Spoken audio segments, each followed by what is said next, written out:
course, the one place that intrigued me was my first trip to London and the House of Parliament in Big Ben. Now, these pictures, you must remember, are more than a quarter of a century old. Now, the thing that amused and entertained our boys who were stationed all over England was Westminster Abbey. And there were quite a few Americans who came there to see the sights and see Westminster Abbey. And these are the scenes that I wanted to photograph on one Sunday afternoon. Another area that intrigued me was Marble Arch. The Marble Arch on one Sunday afternoon was full of people. You must remember that London was being bombed almost every night in this particular time. And I was photographing these speakers that were addressing the crowds. Every speaker was speaking on a different subject, but the police stood around and watched. And as long as there were no arguments, any strong arguments, nobody was hurt. And the people in the audience were arguing back with the speakers. But these were just typical shots of how we passed the time waiting for D-Day. Most of the children who lived in England, or a great many, I should say, were sent out of the city. But a lot of them had to remain behind. But in spite of a war, they managed to find entertainment.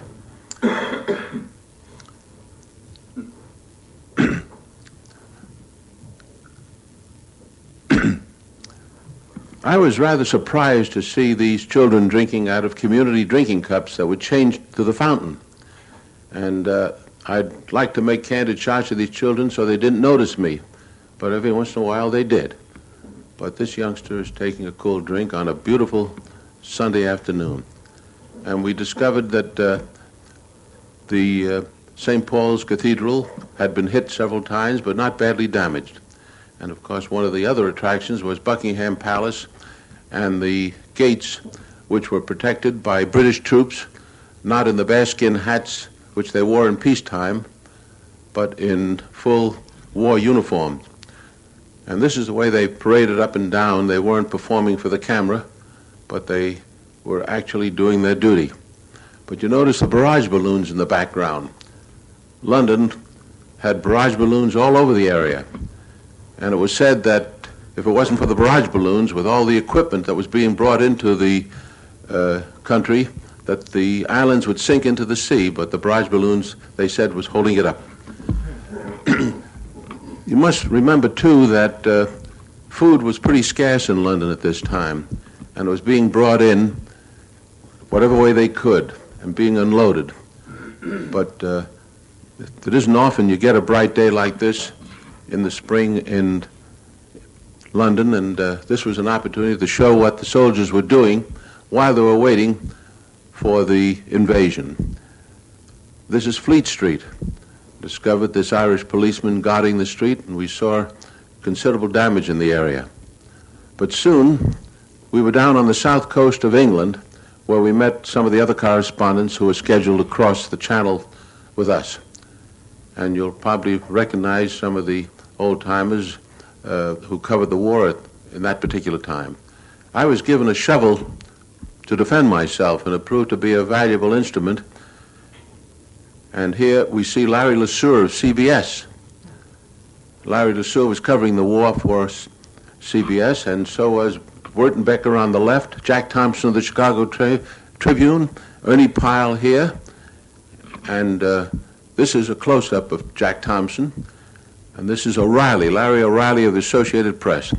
This is Wertenbecker, and we're saying our farewells because we were expected to meet again in Paris.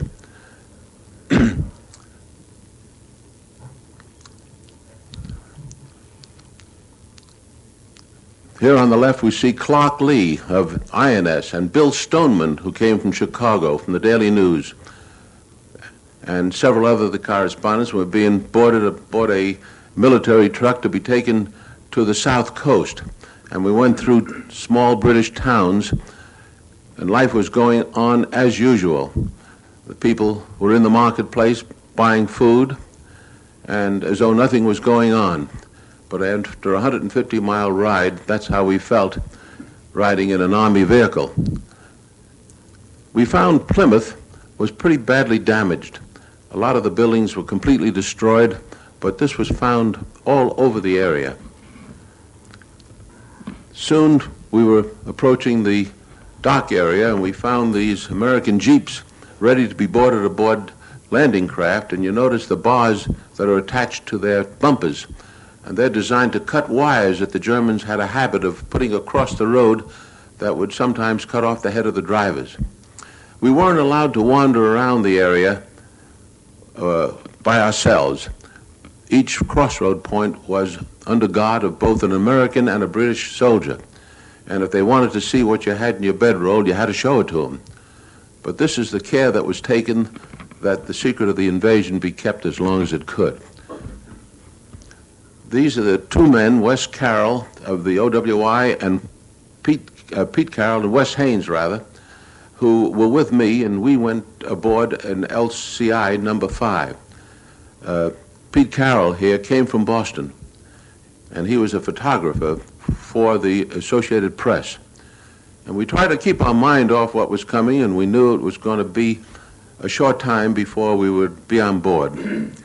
We had our first taste of K-rations, which didn't taste bad if you were hungry. And we also were able to see the beautiful countryside in that area.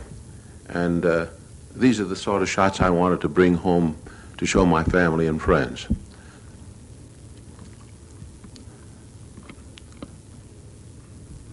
Pete Carroll was using some of his film to make a few shots himself. And soon we were down at the docks. And there we found units of the 101st Airborne Division carrying everything they could carry by hand, boarding landing craft that were so heavily laden they had to be pushed off the docks by trucks, as you see in this manner.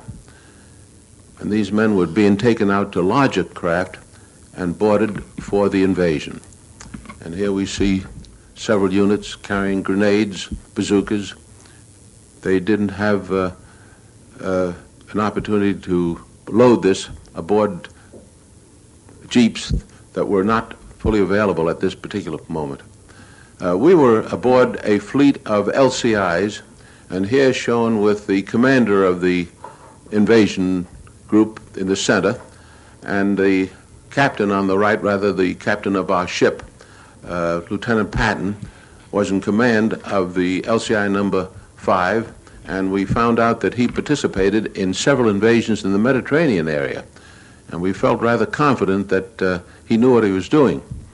But we stayed aboard this ship for almost 5 days. This is the commander of the squadron.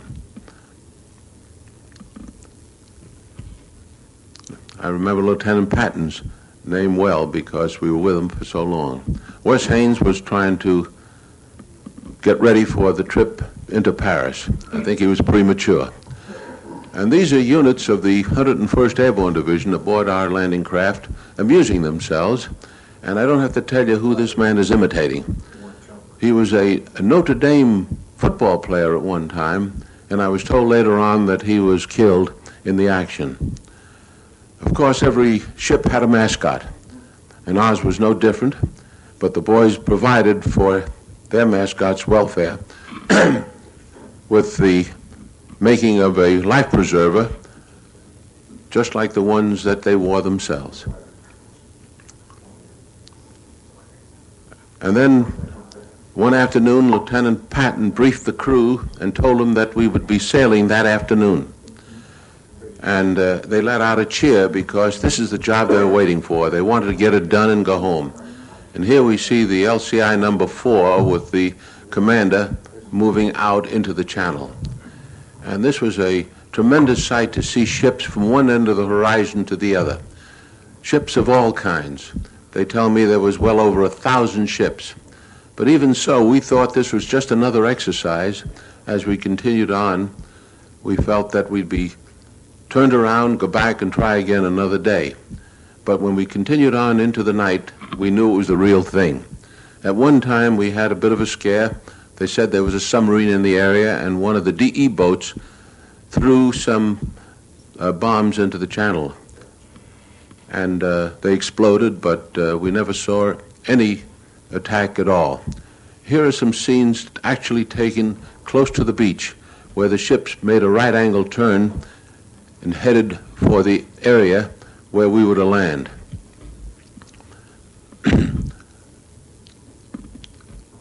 That is a DE boat in the distance. And, of course, we were on the alert for any kind of attack, even airplane attacks. Fortunately, our Air Force did their job well, and at no time did I know of a German attack except after we had landed. 2 planes attempted to strafe the beach, and I happened to be in the area. Now, these are some scenes that I took with my camera that was reduced to 16 millimeter. This particular scene of these men going ashore was taken by an automatic camera aboard a British landing craft, and they were the first men to land.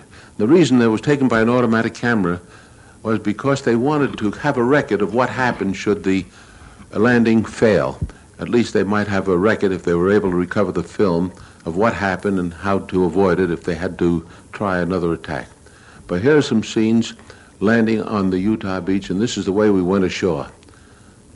This is, again, is at the British beach, but you notice the men didn't dash ashore after being aboard a landing craft for 5 solid days. They just walked slowly and cautiously, fearful of bombs and mines that were sown in the area. You notice they had their rifles wrapped in cellophane. But this is the way we had to go ashore.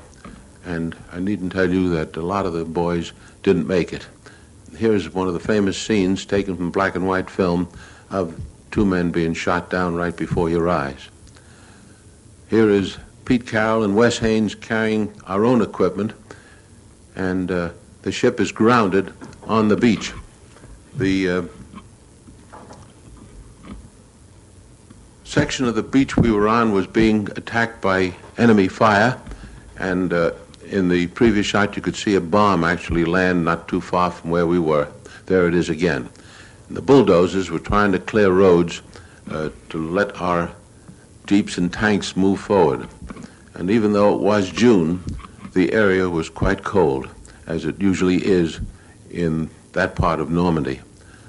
Of course, the men dug their foxholes a little deeper, and we had the good fortune of finding a concrete wall which helped serve as protection.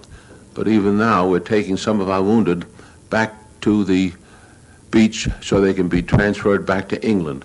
But when the tide went out, the ships could not come in close, or those that went aground had to wait for high tide to be refloated if they weren't hit. We stayed on the beach the first night and lived in a foxhole, and soon we showed some of the first prisoners taken in the area late the first day, who were captured close to the beach and were sent back to England because there was no room to keep them there. This is our first command post, where General Collins on the left is talking to some of his officers, and we were able to get some of the first hot food at this place, and I didn't realize how hungry I was until I saw these pictures. There's Larry LeSueur again and Bob Landry on the right. Bob Landry was covering the war for Time and Life. And although it kept me very busy for 8 solid days, I used up all the film I had and decided to go back to France to get some more and probably to get a bath. I hadn't had my clothes off during that entire time. And my landing at England took place at a place near Bournemouth. It almost looks like the cliffs of Dover that everyone is familiar with. But it was a beautiful sight to see the coast of England and know that I could get some rest after a while. But didn't realize it at that time that the buzz bombs would start coming over, and here we see some of them flying over the English coastline. And these buzz bombs were a terror weapon. They didn't know where they would land, but the British were quick to set up machine guns and anti-aircraft fire to knock them out of the sky, and they managed to shoot down quite a few. They even sent planes up into the sky to knock them out of the air. And of course, Sometimes they did get through, and where they fell, they caused considerable damage.